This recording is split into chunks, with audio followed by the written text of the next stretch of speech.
Talladega is brought to you by Toyota. Choose any direction as long as it's moving forward. By Old Spice Red Zone, stay in the zone. By UPS, the official express delivery company of NASCAR. UPS, we want to race the truck. People love the truck. And by Miller, there's good enough and there's better than it has to be. Miller, good call. Coming around to get the green, Dale Earnhardt Jr. has led 19 laps, currently scored third. This was the conversation on his radio a moment ago. I think it's stumbling like hell on idle. It won't run by itself. If I let off the gas, the motor shuts off. The only thing keeping it running is the thing gear. If I get back on the gas, it's stumbling like hell. It was doing it coming in the pits and everything. I'm not sure what the stumbling is there, Dale Jr. Not really sure though. We'll find out here in a hurry. That Casey Mears out front 41 car with BP, you got a good start, and that's not good sometimes on a super speedway if you get a good start. That's what the guys behind you get a good running start to blow by you down the backstretch. Look at this mess. Matt. Whoa, good move, Robbie Gordon. Go ahead, Matt, jump on in there. Well, you heard Dale Earnhardt Jr. trying to describe the engine on that 8 car and how it's performing.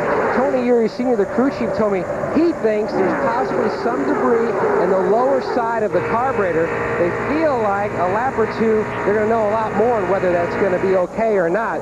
But there is a lot of concern down here in the 8 pit. Jimmy Johnson in the 48 car, leader of that lap. So far, in the first 35 laps of this race, the 48 car looks to be as fast as anyone. Yep, I agree. He might be the measure of Dale Earnhardt Jr. in the 8 car. And there's his teammate right there, 24 car, third car in the high line, trying to get there. Kurt Busch also has a very good car. That 97 car is right in front of Jeff Gordon. Johnson, of course, in the chase for the championship. As they run now, Kurt Busch with a 22-point lead over Dale Earnhardt Jr. This will change every lap throughout the race until the checkered flag finally falls today. Yeah, it's not like showing it to you like if we were at Dover or somewhere like that. This is going to just be all over the map today.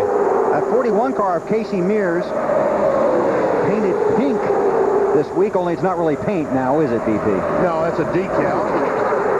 His sponsor, Target, trying to bring some awareness to the breast cancer in the month of October. Going to run that a couple more times this month. Tell you what, that car is very strong today. He's done a really good job with that car. I thought they would just blow by him, but he's hanging tough. Johnson continues to lead. That's the 48. Matt's got more. Some teams have been running the restrictor plate cars all year. Chad Knaus, the crew chief for Jimmy Johnson, began building this car back in February. It's making its race debut today. Been to the wind tunnel once and to a track test once. He told me they're going to try to win this title by being aggressive. This is a very good race car. He's been saving it for here, trying to get a good punch. Dave. Matt, Jeff Gordon is running one of the 2 lines that he likes. Early in the race, his car was stuck down on the bottom. He does not like that line. He'd rather be in the middle or on the high side. Guys, there's a 4th group out there, too, but they don't like to talk about that. Talking to Chad Knaus, the crew chief for Jimmy Johnson in the garage this morning. His driver likes these restrictor plate races and has been very good at them basically since he got in that 48 car. And you talked about the 24 car running on the bottom. If you're going to run on that bottom lane, your car's got to be very good. It's got to be handling great. You can't be in room for error because all you're going to do is move up. And there's no room to move up, especially when they're running 3 wide. If you're on the high line, you've got a little bit more room for that car to drift if it's not handling so well. So if you're going to run the bottom, you better be very good. And this field now starting to break apart just a little bit. There's 11 cars. Ricky Craven, a car out of Joe Gibbs. A team car to Tony Stewart, Bobby Labonte this week. Craven's in 9th right now, having a great run. That lead pack 28 cars deep. Jeff Gordon needs some help right now. He needs those guys on the outside to get up a little bit closer and get that line a little bit tighter. Car behind you is the last car in single file.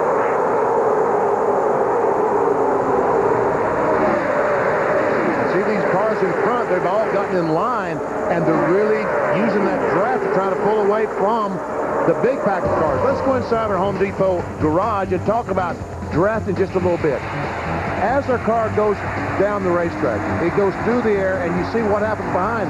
There's a boy there's much less resistance for that car in the back to drive up right behind the car. Therefore, he's able to go up and, as we talk about, give him that shove to push him past other cars. And so hopefully take the lead and win the EA Sports 500. And 2 cars are faster than 1, but also 12 or 15 cars in line are really fast. So that's why you've got to be having a lot of help out there. The pole speed here, just under 191 miles per hour. But you put these guys in the draft, more guys in a line, more speed, 196.693 miles per hour. And again, these cars run with a restrictor plate here that reduces airflow to the engine and drops that engine of horsepower. Is that Rusty Wallace? Thinking about leading at Talladega? He did. Rusty leads at Talladega. All right. And Junior, the 8 car, trying to hook on with Rusty. The 48 car has Kurt Busch behind him in the black number 97. It looks like Junior's car. Well, he's getting past there. I was going to say he may like the high line a little bit better. More on Rusty Wallace from Dave. It's the clearest example we've seen so far today, Bill, of the fact that you don't have to qualify well at Talladega in order to lead at Talladega. Rusty's car by itself in qualifying Friday was only 33rd fastest. He's a driver that wants to get to the front, though, so he's raced his way to the front and now leads the entire field. He's okay, you know, Junior now, but I'll let you know if I have any problems. Dale Earnhardt Jr. Boy, they are all over the back of his car. Looks like he may be struggling a little bit right now. Yeah, you hate to say it, but his car does not look as good as it was before pit stops. Well, how about the 8, Matt? Bill, earlier in the race, he told Tony Sr. that the car was free on entry, tight in the middle, and tied off. 4-tire change made a chassis adjustment, but the biggest thing, he said the car just will not run by itself. That's why he's needing a good push from some other drivers. Well, these guys smell blood. Guess what? They're going to dump that 8 car as fast as they can, because if they think he's got a problem, and that gets through the spotters to the drivers, they won't run with the 8 car. Yeah, they want him in the back because they realize the 8 car in front can be trouble. Matt?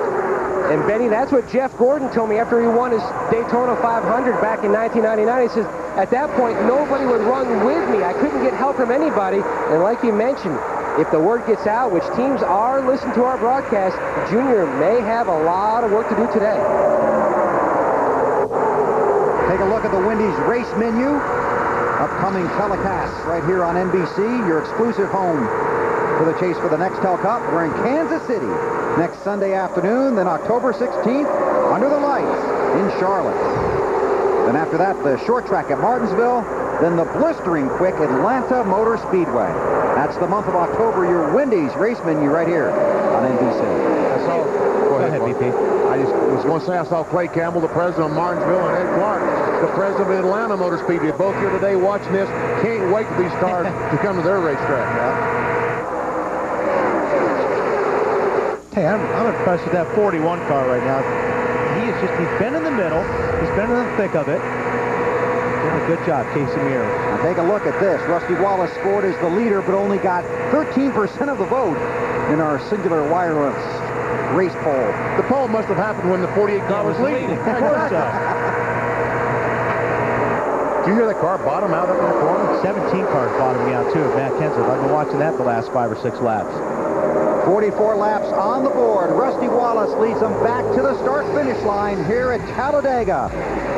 Wallace, who will retire after next season. 85 races at Daytona and Talladega. Never stopped in victory lane, but he could today.